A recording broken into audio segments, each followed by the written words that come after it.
Hello guys, for today's video, dito po basag po ang ating rim ng ating motor. Kaya ito kailangan na ito masulbuhan dahil baka hindi na maging 40 days tayo. Okay. So let's go. Ayan na, pinabaklas na po ang ating gulong dito sa ayaw ko sa anong lugar na to. At ayan, tinanggalan ng hangin na talaga napakasikip na dahil sa sobrang tagal na rin itong rim na to. Talagang nabiyak din pala ang alloy. Alloy ito alloy itong rim na to. So papalitan natin ng ibabalik natin yung stock. Dahil sa stock ay talaga quality control yun, duman. So ayan, pinagupit ko na dahil para hindi na mahirapan din pag baklas-baklas ng mga tornilyo dyan. Napakarami yan, baka madagdagan pa yung ating bill, no? So ayan, pinagupit na natin na kinalas-kalas na ang mga actually stainless tong mga ginamit dito na pinaputol ko na lang. At ayan, kinabit na yon. Nagpalit ako ng bakal at ito pa rin yung stock natin. Yung stock natin medyo maluwag na yung mga bearing. So kailangan natin na gawa ng solusyon. No, pag maluwag ng bearing ay magupit ng in-can na bote ng coke. At idagdag lamang ito sa ating tipid tips, no? Idagdag lamang sa ating mga bearing para hindi na tayo bumili ng mga bearing. Medyo okay pa naman yung bearing at talaga na mga quality pa naman. Hindi pa naman umaalog. So ang gagawin mo, sikipan mo na lang ito, gawan mo ng paraan para makatipid at maayos naman ang takbo at bumili ka ng soft drinks at ang laman ng in-can ay gamitin mo pampasikip ng yung gulong. Sige, pukpukin mo lang yan at napakatibay niyan. Almost 16 years ng serbisyo sa akin yan. Never akong pinahiya niyan ng aking hub.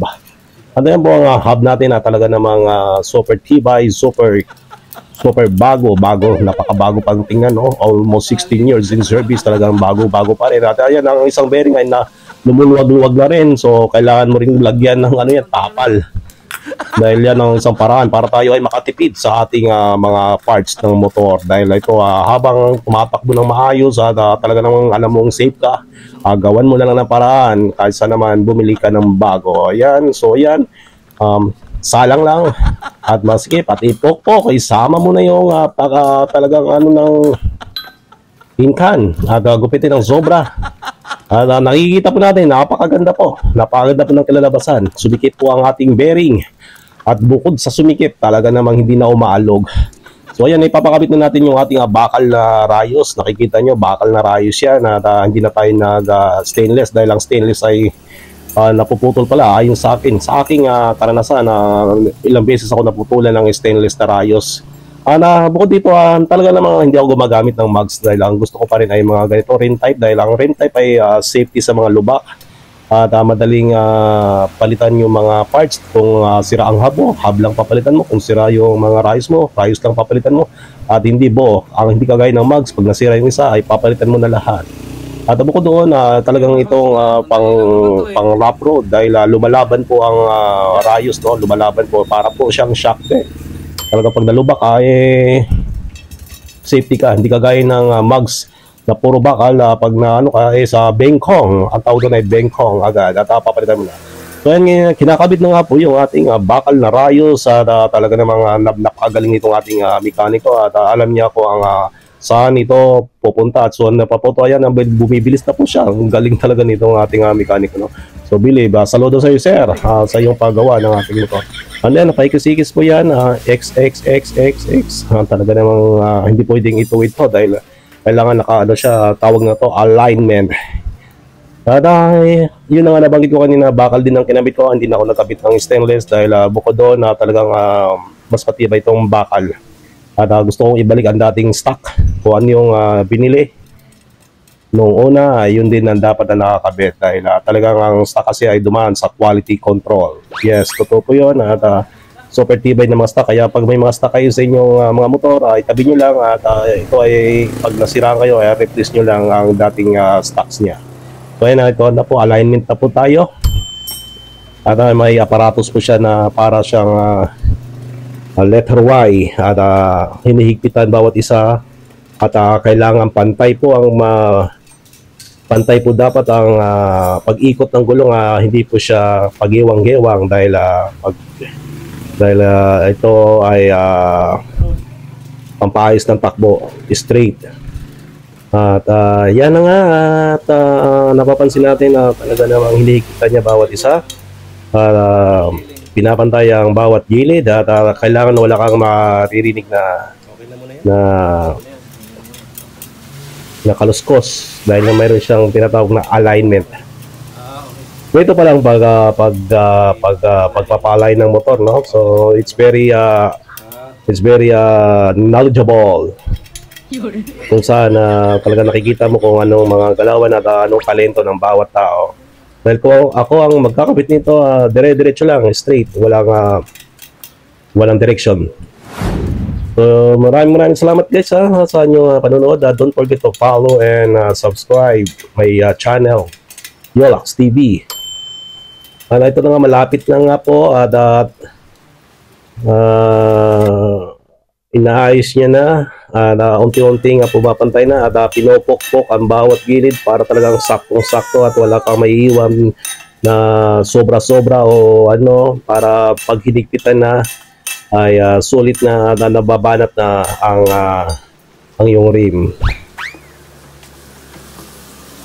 So napaka maraming kaalaman tungkol sa ating mga motor.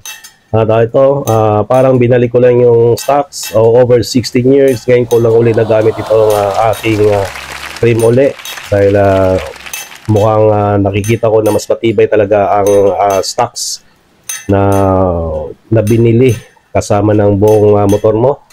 At kung kayo ay magtatanggal ng stocks, talagang itabi nyo lang at sa oras na pangailangan o pagpalit, andyan lang yung stocks mo. Okay, maganda rin naman yung maglagay ng mga pampalamuti. At ito nga, maulan dito. Maulan at matatapos na rin ang ating pinapagawa. Kaya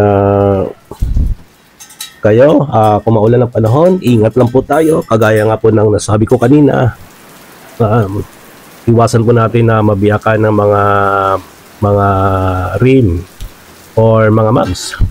Kailangan lagi i-check natin yung mga motor natin para sa ating kaligtasan. Okay, at ayan na po, nilalagay na po yung pinaka-rubber para matakpan yung mga tornilyo dyan sa ilalim ng pinagkabitan mga rayos. At ikakabit na rin po natin ang gulong. Lalagyan din natin ng konting langis para naman hindi mahirap sa pagpasok ng gulong. Si Miming. Hello Miming. Kasama po si Miming sa paggawa ng ating motor.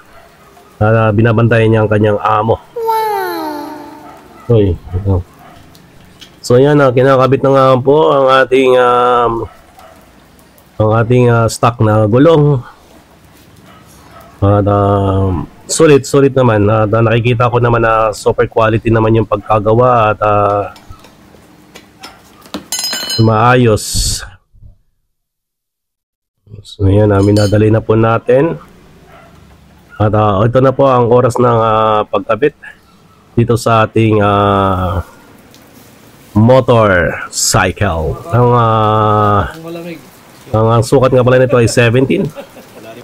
Kung hindi ako nagkakamali, tama nga, dahil para sa ating XRM 125 RS 2009 model or 2009 model. So almost, kung nagkakamali ako, nabanggit ko ngayon 16, 12 years ba or 13 years, yan. So thank you so much and follow Motor by Yolax TV. Yan na po. Yan, okay. So maraming salamat po at ingat po tayo sa mga biyahe mga ka-riders at ingat sa pag umuulan. And thank you so much and let's go and bye bye. God bless all.